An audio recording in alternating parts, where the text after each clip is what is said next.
네, 안녕하십니까. 저는 미래에셋자산운용의 서희석 대표입니다.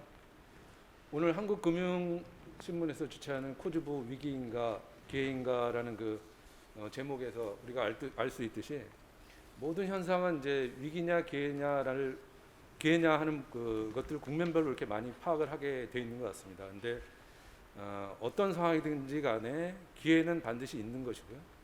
또 위기가 있는 반면에 그 뒷면에 보면 우리가 알지 못하는 숨겨져 있는 엄청난 기회가 있습니다. 그래서 항상 저는 위기 쪽보다는 기회 쪽을 많이 봐야 된다라는 말씀을 먼저 드리고 싶고요. 일단 우리 한국 사회에서 지금 고령화가 아주 급속도로 진행되고 있기 때문에 노후에 이제 얼마만한 자산을 갖고 준비하느냐가 굉장히 중요한 이슈로 지금 대두되고 있습니다. 그래서 그거 관련해서 제가 간단하게 아주 쉽게 설명을 좀 드리도록 하겠습니다. 그래서 노후 대비 연금자산 투자 전략이라는 제목으로 간략히 좀 말씀을 드리겠습니다. 일본에서 한번 조사한 결과인데요. 그 초고령 국가인 일본에서 돈이 그 세대별로 얼마나 걱정되는 사안인가라는 것에 대해서 조사한 적이 있습니다. 그래서 보시면은 20대, 30대, 40대, 50대 통틀어서 일단 경제적인 문제, 즉 돈이 가장 큰 걱정거리기도 하고 관심사인 것 같습니다. 60대에서 70대 정도 들어가게 되면 당연히 이제 건강이라든가 이런 치매 이런 것들이 이제 우선순위가 되긴 하겠지만 그래도 돈 문제는 결코 떠날 수 없는 것이 현실인 것 같습니다. 이걸 우리나라에도 똑같이 한번 조사를 해봤으면 좋겠다는 생각은 드는데 아마 조사해도 제 생각에는 큰 차이는 없지 않을까 그런 생각이 들고요. 그러면 이제 이렇게 고령화가 급속도로 진행되고 있는데 우리 국민연금연구원에서 조사한 자료를 보게 되면 부부가 생존했을 때 적정한 노후 생활비가 얼마 정도 되느냐를 조사한 적이 있는데요. 서울 같은 경우는 약 한 320만 원, 또 전국적으로 보면 한 267만 원 정도가 필요하다고 합니다. 그러면 이제 적정한 노후 생활비가 아니고 최소 노후 생활비, 정말 이것만큼은 반드시 있어야지 생활이 가능하다는 게 서울 같은 경우가 한 224만 원, 이제 전국 전체적으로 한 194만 원 정도 된다고 합니다. 이번 점심시간에 제 친구 혼자 사는 친구가 있는데 전화 와서 간단히 통화했는데 자기가 5년 동안 놀면서 쭉 계산해 보니까 자기 혼자 사는 데는 한 100만 원에서 150만 원이면 충분할 것 같다. 그런 얘기를 하더라고요. 그래서 너 해외여행도 가야 되지 않냐 그랬더니 해외여행을 그렇다고 해서 줄창 가는 것도 아니기 때문에 그 정도면 조금 이렇게 절약해서 또 해외여행도 갈 수 있고 그렇다고 하기도 합니다. 근데 어쨌든 그건 여담이고요. 근데 문제는 뭐냐면 이제 직장에 있을 때는 사실 월급이 있기 때문에 크게 걱정을 안 하게 되거든요. 근데 이제 막상 은퇴를 하게 된다거나 아니면 희망퇴직을 한다든가 그러면 이 매달 들어오는 인컴이 없어져서 상당히 고민에 많이 빠지게 됩니다. 그래서 이제 사람들이 그때부터 자기가 갖고 있는 연금 자산, 우리가 법적으로 지금 이제 자동 붙게 되어 있는 국민연금 말고 퇴직연금이나 개인연금 자산에 대해서 관심을 갖게 됩니다. 그리고 내가 얼마 정도 좀 모았는지 이거에 대해서 굉장히 관심을 많이 갖게 되고 또 어떻게 운용할까에 대해서 여러 경로를 통해서 자문을 많이 구하게 됩니다. 근데 잘 아시다시피 국민연금만으로는 노후 생활비가 좀 부족합니다. 20년 동안 가입한 사람들의 한 40% 정도가 100만 원 정도의 연금 수령이 가능하다고 하거든요. 물론 이제 앞으로는 30년 이제 불입한 이제 연금 수령자도 많이 나오겠지만 그런 분들 같은 경우는 당연히 좀 더 늘겠지만 그래도 적정한 노후 생활비를 충당하기에는 상당히 좀 부족하다. 이런 실정인 상황이고요. 그래서 이제 국민연금의 빈자리를 채우는 방법으로 이제 퇴직연금과 개인연금의 중요성이 어느 때보다도 커지게 됩니다. 그래서 지금 여기 왼쪽 아래 표에 보시면 퇴직연금과 개인연금 등 사적 연금 자산 규모가 전체 연금 자산의 절반을 차지할 정도로 굉장히 많이 성장해 있습니다. 개인연금 내에서도 세액공제 혜택이 있는 연금저축, 그러니까 뭐냐면 증권사 같은 데서 하는 이제 연금저축 펀드, 그 다음에 은행에 하는 연금저축 신탁, 그 다음에 보험사에서 하는 연금저축 보험, 이런 세 종류를 합친 게 약 360조 정도가 넘고요. 이것이 우리가 보통 보험사에서 하는 연금보험 있지 않습니까? 뭐 평생 종신연금, 무슨 연금, 변액연금 이런 연금 보험보다도 더 앞질러가는 그런 상황이 됐습니다. 근데 문제는 뭐냐면 이렇게 큰 규모의 자산이 형성돼 있고 또 앞으로도 이제 계속 자산이 형성돼야만 되는 그런 사적연금 시장에서 너무 안타깝게도 이제 원리금 보장형 중심으로만 운용이 되고 있다는 겁니다. 그래서 퇴직연금 중에 이제 DC형 퇴직연금 보면 약 한 16.7%가 실적 배당 상품에 겨우 투자되고 있고요. IRP 같은 경우는 그나마 조금 이제 투자형 상품으로 좀 많이 하는 편입니다. 그래서 26.7%가 실적 배당 상품에 투자되고 있습니다. 그다음에 이제 우리가 보통 개인연금으로 알고 있는 그 연금저축 중에서 보면 펀드에 투자하고 있는 비율은 5.9%에 불과합니다. 굉장히 적은 거죠. 미국 같은 경우는 연금 자산의 70% 이상을 시장에 투자해서 그 과실을 그대로 연금 자산을 축적하는 데 쌓고 있습니다. 우리는 그런 거에 비하면 너무너무 투자 비중도 그렇고 이런 인식도 그렇고 너무 부족한 게 많다는 걸 다시 한번 느낄 수 있습니다. 문제는 뭐냐면 이제 원리금 보장 상품을 해도 좋을 때가 있습니다. 그때는 뭐냐면 이제 예금 금리가 높았을 때, 예를 들어서 뭐 2자리면 더 좋겠죠. 그 2자리 정도 되면 뭐 굳이 주식이라든가 이런 리스크 상품을 할 필요가 없습니다. 그렇지만 이제 여기 그래프에도 보시는 것처럼 2008년 이후에 한 6%를 고점으로 찍고 거의 그 금융위기 이후에 13년 동안 지속적으로 금리가 하락하고 지금은 이제 정기 금리가 1%대로 내려와 있는 상태입니다. 이 상태에서는 아무리 복리로 운용을 해도 도저히 원금을 불려나갈 방법이 없습니다.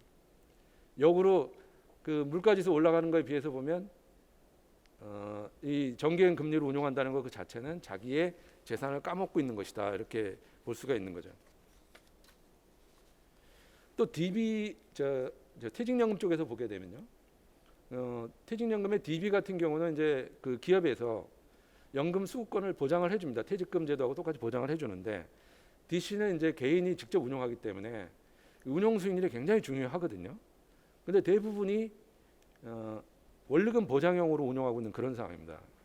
근데 이제 DC형으로 가입되어 있는 퇴직연금 가입자들은 사실은 운용을 잘해서 DB형보다도 더 좋은 수익을 내야지만 DC형으로 온 거에 대한 보답을 받을 수 있는 것이거든요. 근데 아쉽게도 대부분이 그 원리금 보장형 상품으로 가입되어 있다 보니까 평균 수익률이 한 1%에서 2%, 1.75% 이런 것들이 이제 현실적인 그런 상황입니다. 한 가지 좀 긍정적인 것이 있는데 최근 들어서 이제 코로나19 이후에 더 본격화됐습니다만은 이제 연금 내에서 투자형 상품의 그 사용 빈도가 점점점 높아지고 있습니다. 특히 그 ETF 또는 TDF 이 두 가지 그 단어는 많이 들어보셨을 겁니다. 그 ETF 같은 경우에 2021년 상반기, 그러니까 6월 말까지죠. 상반기에 연금 내에서 투자된 투자 금액이 2배 이상 증가됐습니다. 2020년 말에 비해서. 2020년 말에 2.2조였던 것이 6월 말 기준으로 4.5조. 지금은 훨씬 더 늘어나 있습니다. 한 3개월 사이, 6월이니까 3개월 사이에요. 이래서 이제 이 연금 내에서 ETF 투자 비중이 급증하는 걸 보면 이제 인식도 굉장히 많이 달라지고 있구나라는 생각을 했고요. 이런 것이 결국은 우리 국민들의 노후 대비를 위해서 이제 청신화켜진 게 아닌가 그런 생각을 합니다. 또 하나 이제 빠르게 증가하는 이제 TDF가 있습니다. TDF는 타겟 데이트 펀드라고 해가지고 자기가 은퇴하는 시점에 맞게 그 펀드에 가입하게 되면 운용사가 은퇴 시점에 맞게 주식 투자 비중을 계속 조절해 가면서 위험 자산 비중을 조절해 가면서 운용해주는 그런 펀드가 되겠습니다. 2021년 6월 말 현재 지금 5.6조 정도가 되고 있고 그 중에서 퇴직연금이 4.2조, 개인연금 저축이 1.4조 정도를 차지하고 있습니다. 이것도 놀라운 게 뭐냐면 그 밑에 표를 보시면 그 꺾은선 그래프를 보시면 작년 말 이후로 급격하게 꺾은선 그래프의 각도가 올라가는 걸 보실 수가 있습니다. 이게 아마 올 연말 되면 이거보다 훨씬 더 빠른 속도로 기울기가 각도가 급해질 것 같습니다. 지금 추세로 봐서는. 그래서 우리가 이제 많은 그 근로자와 그다음에 국민들이 ETF나 TDF를 통해서 연금 자산을 관리하는 그런 시대에 들어섰다라는 걸 말씀드리고 싶습니다. 그 TDF에 대해서 이제 왜 TDF가 그렇게 선풍적인 인기인가라는 거에 대해 잠깐만 말씀을 드리면, TDF는 이제 은퇴 시점에 맞춰서 주식과 이제 채권의 비중을 자동적으로 조절해 주는 펀드인데요. 이제 우리가 보통 이제 주식시장을 잘 안다고도 많이 얘기하고 유튜브를 통해서도 많이 알고 또 시황 방송도 아침마다 많이 하기 때문에 많이 듣고 잘 알 것 같지만, 실제로 보면 이 주식시장이나 투자시장에 접근하기가 일반인들이 접근하기가 굉장히 어렵습니다. 특히 근로자들 같은 경우는 자기 본업들이 있기 때문에 이 주식시장에 접근한다는 것은 정말 쉽지가 않습니다. 그래서 결국은 원리금 보장액이 여태까지 와 있던 건데, 이제는 그걸 대신해 줄 수 있는 펀드가 나온 겁니다. TDF라는 펀드가. 그래서 투자 경험과 지식, 그다음에 시간이 부족한 근로자들한테 연금 자산을 운용하는데 아주 최적화된 펀드입니다. 여기 그 그림을 보시면은 TDF 2050이라는 건 이제 그 저겁니다. 뭐냐면 은퇴 연도가 2050년이라는 건데, 그러면 은퇴 연도가 2050년이라는 거는 지금 한 2020년 정도에 취직한 사람이 되겠죠. 그러니까 젊은 사람이라는 얘기입니다. 그래서 젊은 사람일 경우는 주식 투자 비중을 한 80% 내외를 갖고 가다가 나이가 들어서 2020년이면 이제 지금 은퇴를 할 나이 아닙니까?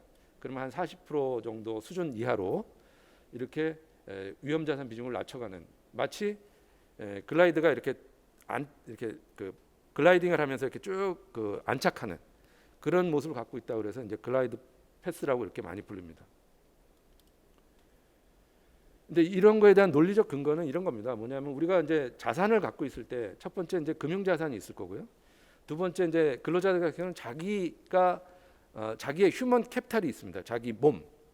그걸 통해서 벌어들이는 것이 이제 월급이라고 볼 수가 있는데, 그 자산 그 두가 자산을 이제 금융 자산과 그다음에 인적 자산 이렇게 둘로 볼 수가 있겠죠. 근데 인적 자산은 여기 인적 자본이라고 표시인데, 인적 자본은 사실은 내 월급을 현재 가치로 할인한 겁니다. 그렇기 때문에 그 대신에 이제 월급은 이제 물가에 따라 이렇게 상승을 하죠. 그래서 이걸 우리가 보통 그 금융투자업계 상품으로 얘기하면 물가 연동 채권하고 비슷한 겁니다. 물가가 올라가면 그만큼 이제 쿠폰이 계속 올라가는 그런 구조인 거죠.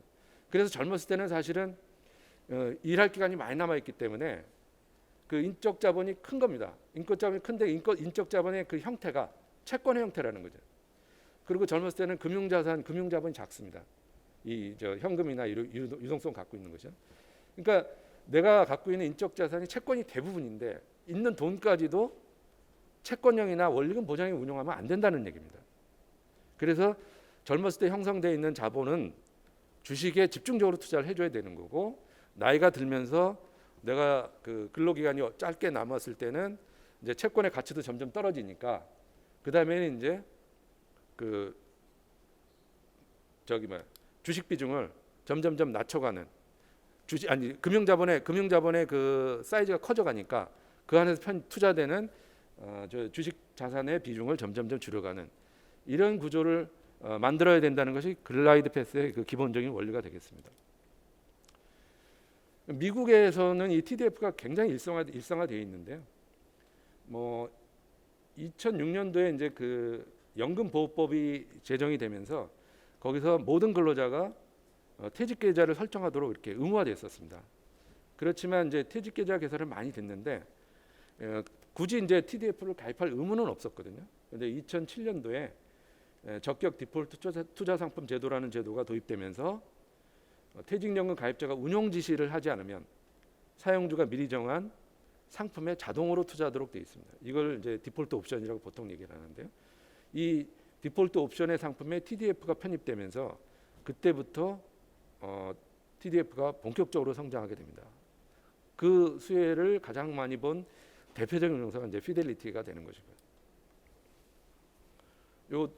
요 장에서는 그 미국이 빠르게 성장한 미국 TDF의 현황을 그래프로 잠깐 보여준 것이고요.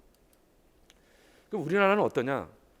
우리나라 같은 경우는 이제 2005년도에 그 근로자 퇴직 급여에 관한 보장 법률이 통과되면서 퇴직연금 제도가 우리나라에 들어왔는데 그나마 이제 그 근로자들이 위험 자산에 노출되는 것을 굉장히 꺼려했기 때문에 그 당시만 해도 적립금의 40%를 넘는 그 범위를 넘는 걸 주식에 투자하는 그런 주식형 펀드는 그 허용이 안 됐었어요. 근데 2012년에 그걸 허용하고 2017년에는 DC형 위험자산 투자 한도를 40%에서 70%로 확대를 합니다. 이러면서 TDF가 본격적으로 출시가 될 수 있는 환경이 마련이 된 거죠. 40%까지 투자를 못한다 그러면 글라이드 패스라는 게 작동이 될 수가 없거든요. 그래서 40%일 때는 안 되고 있다가 2017년에 위험자산 비중이 70% 확대되면서 글라이드 패스가 본격적으로 출시가 됐고요. 그 다음에 이제 문제 남은 건 뭐냐면 미국처럼 이제 디폴트 옵션 제도가 들어와야 됩니다, 우리나라에. 그래서 그 다음 페이지를 보시면 이 디폴트 옵션이라는 거는 아까도 말씀드린 것처럼 DC형 가입자가 DC뿐만이 아니라 ILP도 마찬가지입니다. 가입자가 적립금 운용 방법을 선택하지 않을 경우에는 사전에 사용자와 근로자가 합의해서 정해둔 금융상품으로 자동으로 운용하는 그런 제도입니다. 그래서 현재 우리나라는 그 디폴트 옵션 도입에 관련돼서 고용노동부, 금융당국, 그다음에 저희 금융투자협회, 그다음에 은행, 보험 이 업권이 전체가 많은 논의를 지금 해왔고요, 몇 년간. 그래서 이제 지금 현재는 디폴트 옵션 제도 도입에 대한 법안이 현재는 발의가 돼 있는 그런 상태입니다. 그래서 아직까지는 이제 환노위에 지금 이제 논의 중이고요. 그래서 환노위에서 이제 소위 통과되고 그다음 그 국회 본회의에서 통과되면 우리나라도 디폴트 옵션 제도가 도입되게 되고 그렇게 되면 TDF가 본격적으로 성장할 수 있는 그런 환경이 되게 됩니다. 그렇게 됐을 때 우리 근로자들 젊었을 때 20대 때 회사에 들어가서 열심히 일하고 30년 후에 은퇴하는 그런 시점에 와서 나의 은퇴 자산을 딱 보니까 미국처럼 미국은 100만 불이라고 그러죠. 우리나라 같은 경우는 지금 현재 가치 기준으로 저는 제 꿈은 10억을 만드는 것이 우리 자산운용 업계가 우리 근로자들한테 우리 국민들한테 해줘야 되는 의무가 아닌가 이렇게 생각을 합니다. 네, 감사합니다.